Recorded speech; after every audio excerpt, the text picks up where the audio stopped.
अस्सलाम वालेकुम दोस्तों, कैसे हो? उम्मीद है कि सब खैरियत से होंगे। अल्लाह आप लोगों को ऐसे ही खुश रखे। आज का वीडियो पूरा सुनना, बहुत मज़ेदार है, बहुत दिलचस्प है, बहुत मालूमाती है और बहुत कुछ सीखने को मिलेगा।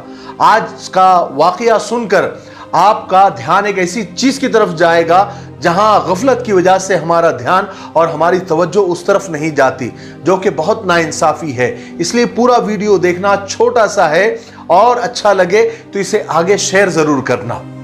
तो किस्सा यह है कि अदीब साहब थे, यानी राइटर, जो आर्टिकल लिखते हैं, मजमून लिखते हैं, किताबें लिखते हैं। तो एक दिन उनकी बीवी ने अदीब साहब से कहा, राइटर साहब से कहा कि अदीब साहब, आपने बड़ी किताबें लिखी हैं, बड़े आर्टिकल लिखे हैं, बड़े मजमून लिखे हैं, सारी दुनिया पे आपने लिखा, सारे जहां पे आपने लिखा, चांद सितारों पे आपने लिखा।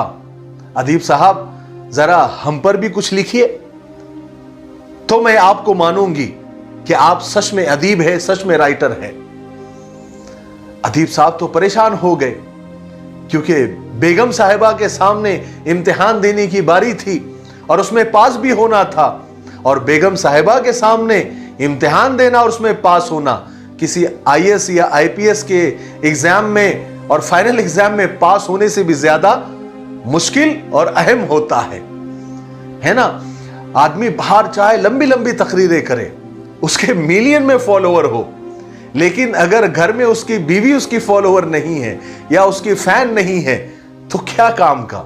इसलिए कहा जाता है कि अगर किसी इंसान की बाहर बहुत इज्जत है लेकिन उसकी घर में इज्जत नहीं है तो वो इज्जत खोखली है।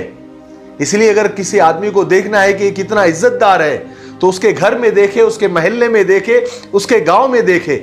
अगर वहां पर उसकी इज्जत है तो फिर उसकी इज्जत जो है वो मजबूत है और माशाअल्लाह है, खोखली नहीं है।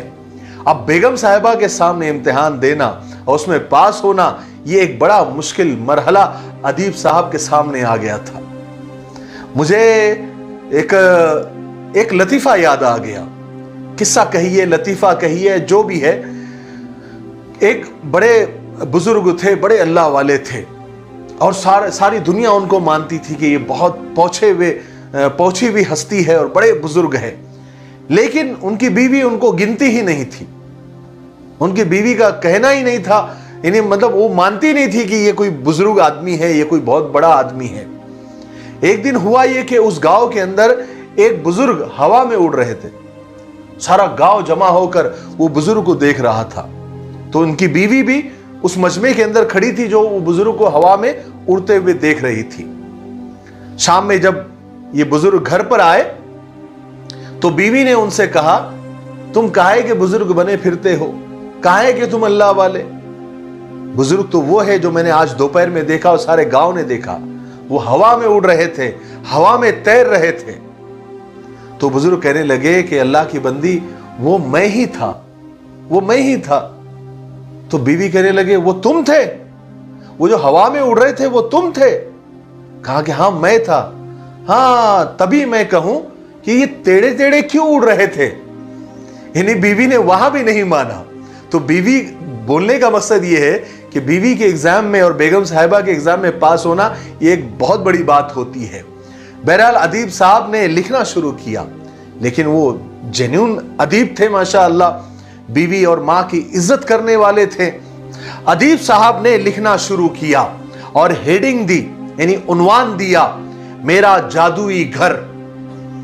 आगे लिखा कि मैं, मेरी बीवी और मेरे बच्चे एक जादुई घर में रहते हैं।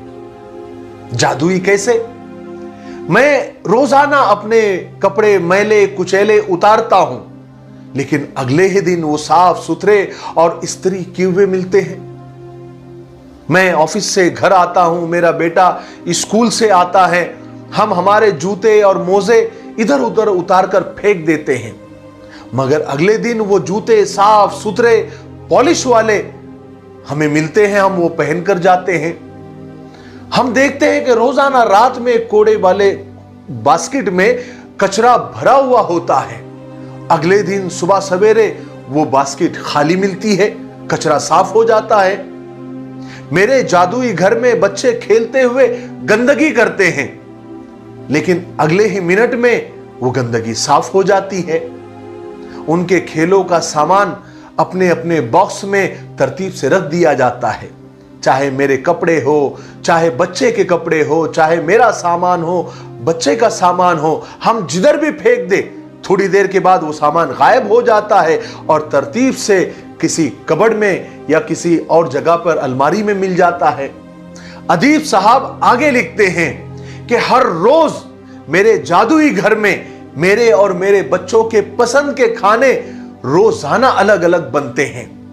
मेरे जादुई घर में रोजाना 1000 बार मां मां की आवाजें सुनने को मिलती है। जैसे मां नीलकटर कहां है, मां मेरा होमवर्क करवाएं, मां भैया मुझे मार रहा है, मां मेरे कपड़े कहां हैं, मां मुझे आज स्कूल में लंच बॉक्स लेकर नहीं जाना है, मां आज बिरयानी बनाए, मां आज मुझे वो चूटियां नहीं मिल रही है जो हर रोज यहां से लाइन बनाकर चलती है, मां मुझे सैंडविच खाना है, मां मुझे वॉशरूम जाना है, मां मेरी यहां बुक पड़ी थी अब नहीं है। रात को सोने से पहले आखिरी लफ्ज मां और सुबह उठते ही पहला लफ्ज मां मेरे जादुई घर में सुनने को मिलता है। कसम खुदा की, कभी भी किसी ने इस जादूनुमा घर के बारे में ऐसा नहीं सोचा होगा और ऐसा मुतवज्जे नहीं हुआ होगा। हालांकि ये जादूनुमा घर हर किसी के पास है और ना ही कभी किसी ने उस घर के जादूगर का शुक्रिया अदा किया होगा। उस जादुई घर का जादूगर कोई और नहीं बल्कि हर बीवी और मां होती है जो अपने अपने घरों में ऐसा जादू करती है। अल्लाह सलामत रखे हर बीवी और मां को जिनके सब्र और ना खत्म होने वाले कामों की वजह से हर घर में रौनक रहती है। हैरत होती है उन मर्दों पर और उन लोगों पर जो अपनी बीवी को और अपनी मां को परेशान करते हैं, उनके नाफरमान बने हुए हैं।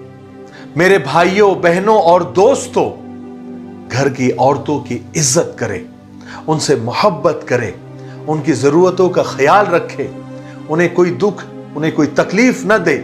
जुल्म तो दूर की बात है, वो औरत ही है, वो बीवी ही है, वो मां ही है, वो बेटी ही है, वो बहन ही है जो घर को घर नहीं बल्कि जन्नत बनाती है और एक जादुई घर बनाती है।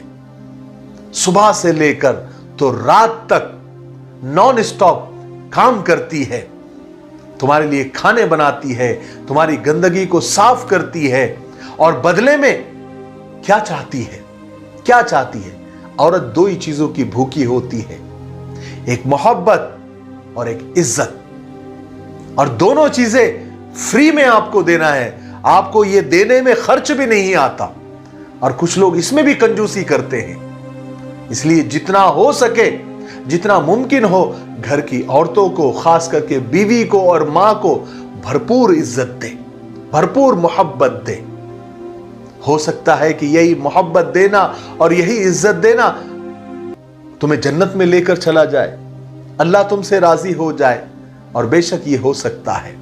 अल्लाह ताला हमें अमल करने की तौफीक नसीब फरमाए। मुझे उम्मीद है कि आज के किस्से से हमको बहुत कुछ सीखने को मिला होगा। मेरे लिए, पूरी उम्मत के लिए, पूरी इंसानियत, पूरी मानवता और हमारे प्यारे मुल्क भारत और यहाँ के अमन व अमान और शांति के लिए खूब दुआएं करते रहे। अस्सलामु अलैकुम व रहमतुल्लाहि व बरकातुहू।